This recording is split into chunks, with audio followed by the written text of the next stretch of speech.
Hidup sebagai negara yang menjadi musuh bersama di Timur Tengah, Israel tentu mendapat ancaman yang tiada henti. Salah satunya seperti peluncuran roket dari wilayah Gaza, di mana perang tiada henti berkecamuk. Makanya untuk menjawab serangan peluncur roket tersebut, Israel memiliki sistem pertahanan udara yang diklaim sebagai yang terbaik di dunia.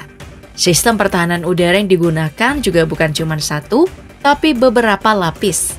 Israel membutuhkan 3 lapis sistem pertahanan udara ini untuk menjawab semua serangan udara yang bisa mereka alami. Mulai dari roket, rudal, serangan jet tempur, hingga penggunaan drone serang. Hari ini mari kita masuk lebih dalam untuk melihat semua deretan alutsista pertahanan udara yang digunakan Israel.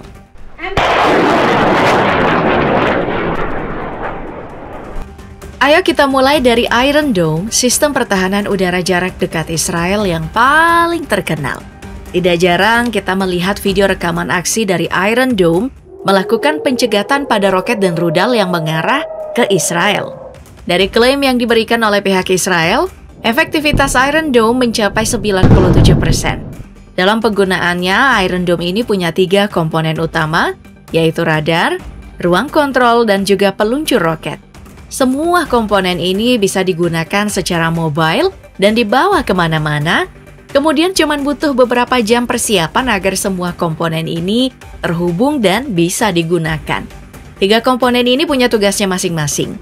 Radar yang digunakan adalah ELM-2084 yang punya tugas untuk mengidentifikasi kecepatan dan juga lintasan roket yang masuk ke wilayah Israel. Kemudian, ruang kontrol akan menggunakan data tersebut untuk mengetahui apakah roket ini mengincar lokasi padat penduduk. Jika iya, maka ruang kontrol akan mengirimkan perintah pada peluncur roket untuk menembak dalam melakukan pencegatan. Setiap 1 unit peluncur roket ini diisi dengan 20 buah interceptor. Nah, 3 komponen utama pada Iron Dome ini juga memiliki efektivitas tinggi karena bisa digunakan di siang dan juga malam, serta di berbagai cuaca. Sekarang Iron Dome juga memperluas jangkauannya dengan cuma tidak digunakan di dalam platform darat, tapi juga dalam platform laut seperti di Corvette SAR-6 milik Israel. Roket yang ditembakkan ini adalah rudal Tamir dengan jangkauan hingga 70 km. Jangkauan ini mengincar roket dan rudal jarak pendek serta amunisi artileri. Kecepatan dari rudal Tamir mencapai Mach 2,2 atau 2.716 km per jam. Dengan spesifikasi roket ini wajar jika Israel mengklaim mampu melakukan pencegatan hingga 97%. Sayangnya klaim ini runtuh karena serangan Hamas kemarin, di mana Iron Dome gagal melakukan pencegatan pada roket dan rudal yang ditembakkan oleh Hamas. Kegagalan dari Iron Dome ini disebabkan oleh kelemahan besarnya, yaitu tidak bisa melakukan pencegatan dalam jumlah yang begitu banyak. Makanya, roket rudal yang dilakukan Hamas dengan menembakkan 5.000 amunisi dalam 20 menit berhasil mempecundangi Iron Dome. Selain kelemahannya di sisi kapasitas tembakan yang sedikit, Iron Dome juga terbukti sangat mahal. Di saat roket Hamas hanya seharga $800 atau 12 juta rupiah, Iron Dome harus merogoh kocek hingga $150.000 atau 2,3 miliar rupiah. Perbedaan harganya ini emang sangat gila. Sampai sekarang Israel yang bukan negara kaya mengoperasikan Iron Dome tentu dapat backingan penuh dari sahabatnya Amerika Serikat.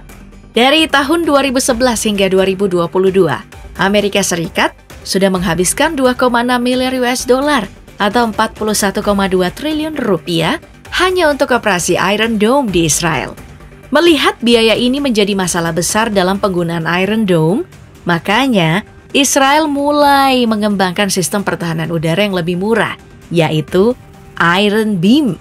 Iron Beam ini menggunakan sinar laser untuk melakukan pencegatan, dan biaya yang dikeluarkan untuk sekali pencegatan hanya $3,5 atau 55.000 rupiah. Tentu saja hal ini sangat ekonomis, tapi Israel juga masih perlu bersabar karena Iron Beam masih dalam tahap pengembangan.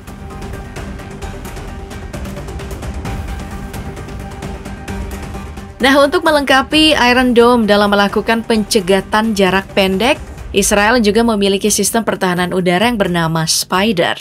Penggunaan Spider ini punya target yang lebih luas ketimbang Iron Dome.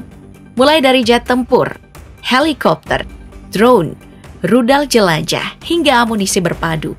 Luasnya target yang dijangkau Spider disebabkan karena varian unitnya yang banyak dan punya jarak yang berbeda-beda, dari 20 hingga 80 km.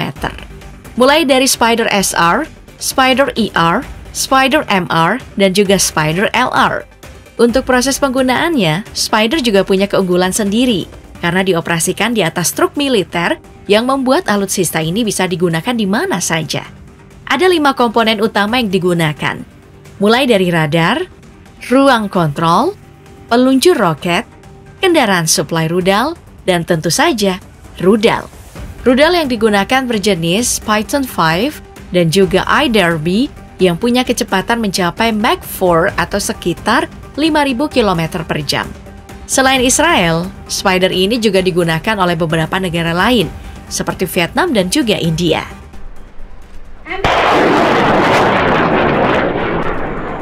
Dalam perang modern seperti yang diperlihatkan dalam invasi Rusia ke Ukraina, drone juga menjadi salah satu ancaman besar sekarang.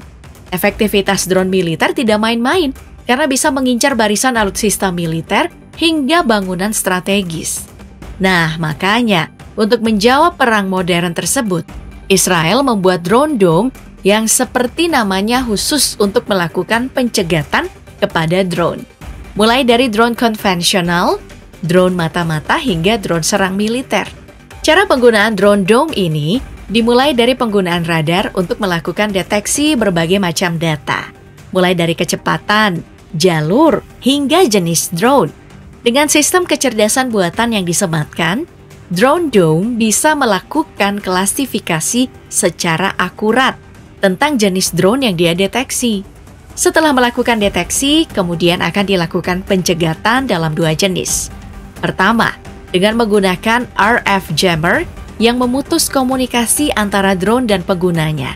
Biasanya cara ini digunakan untuk drone konvensional. Kemudian yang kedua adalah menggunakan pencegatan dengan memakai penembak laser.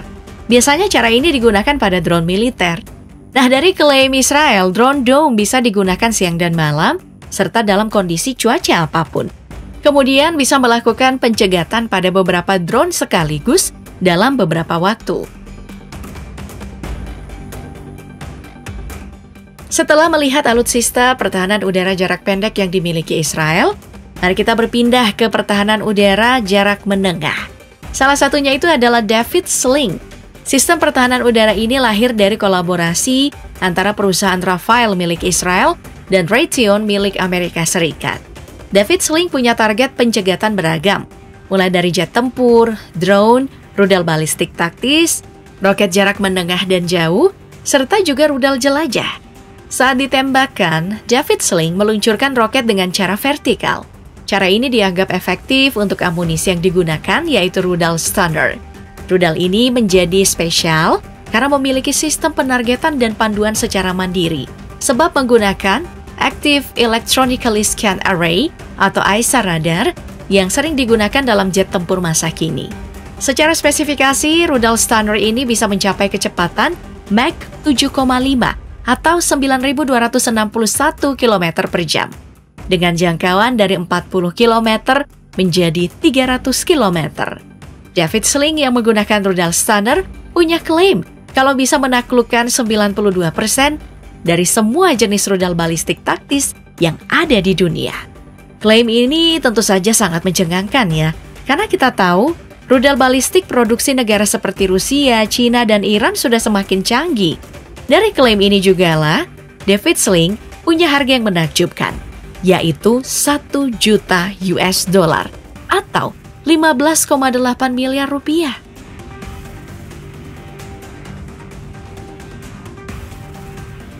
Dari sistem pertahanan udara jarak menengah, kita maju ke sistem pertahanan jarak jauh milik Israel, yaitu Arrow 3.